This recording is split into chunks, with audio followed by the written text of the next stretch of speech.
চট্টগ্রামের আনোয়ারায় পাওনা টাকার বিরোধকে কেন্দ্র করে স্থানীয় মোহাম্মদ রাসেল ও তার সহযোগীর হাতে মানিক নামের এক যুবক নিহত হয়েছে।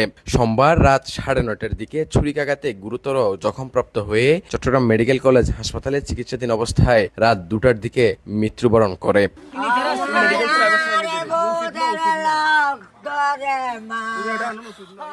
জানা যায়, নিহত মোহাম্মদ মানিক আনোয়ারা উপজেলার পারকৌড়া ইউনিয়ন ভিংরুল গ্রামের মোহাম্মদ সৈয়দের পুত্র। পুলিশ জানায়, এই নিহত মানিকের বিরুদ্ধেও থানায় দুটি মামলা রয়েছে। স্থানীয় সূত্রে জানা যায়, পরৈকৌড়া ইউনিয়ন দেওতলা এলাকার মোহাম্মদ আবু নাসেরের ছেলে মোহাম্মদ রাসেল নামের এক যুবকের সাথে টাকা নিয়ে মানিকের বিরোধ সৃষ্টি হয়। রাসেল মাদক কারবারে জড়িত, তার বিরুদ্ধে থানায় 4টি মাদক মামলা আছে। মঙ্গলবার রাত 9:30টায় রাসেল ও তার সহযোগীদের সাথে নিয়ে মানিকের সাথে কথা কাটাকাটি হয়।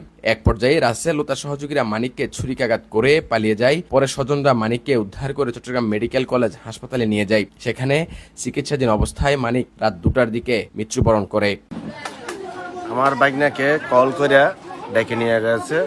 ডেকে নিয়ে যাওয়ার পর কে বা কারা ডেকে নিয়ে গেছে আমরা কেউ জানি না, কিন্তু রাত 9:30-9:30টার দিকে একটা কল আসছে। কল এসে বলছে মানে কি আপনার বাইকনাকে হত্যা করা হয়েছে। তখন ওখান থেকে সবাই গেছে, সবাই যে মানে কি দেখতেছে মানে কি ওকে মেডিকেল নিয়ে গেছে। মেডিকেল ওর নিজের ভাইয়ে খুনির ভাইয়ে মেডিকেল নিয়ে গেছে। নিয়ে যাওয়ার পরে মানে এখানে ওই আনোয়ারা মেডিকেল থেকে জবাব দিয়ে ফেলছে এখানে পারবে না।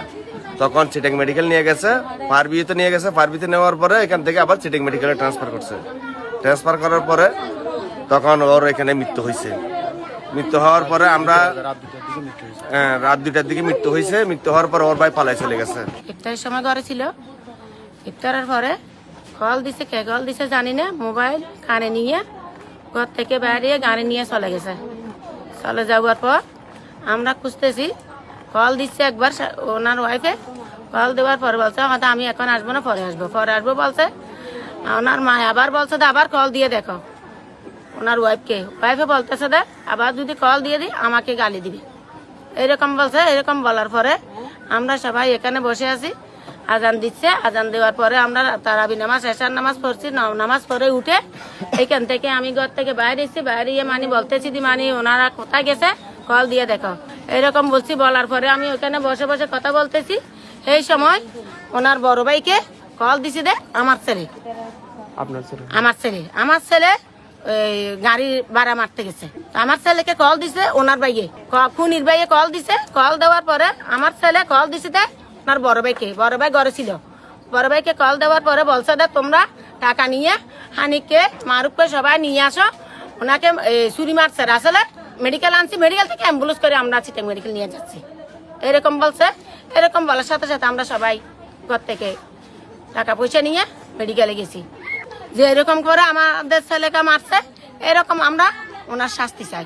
আনোয়ারা থানার officer in charge OC Mohammad Monir Hossain বিষয়টি নিশ্চিত করে বলেন, এই ঘটনায় থানায় দুটি নাম উল্লেখ করে অজ্ঞাত কয়েকজনকে আসামি করে হত্যা মামলা দায়ের করেছে নিহতের আত্মীয় মোহাম্মদ বাবুল। ময়নাতদন্ত শেষে পরিবারের কাছে হস্তান্তর করা হবে।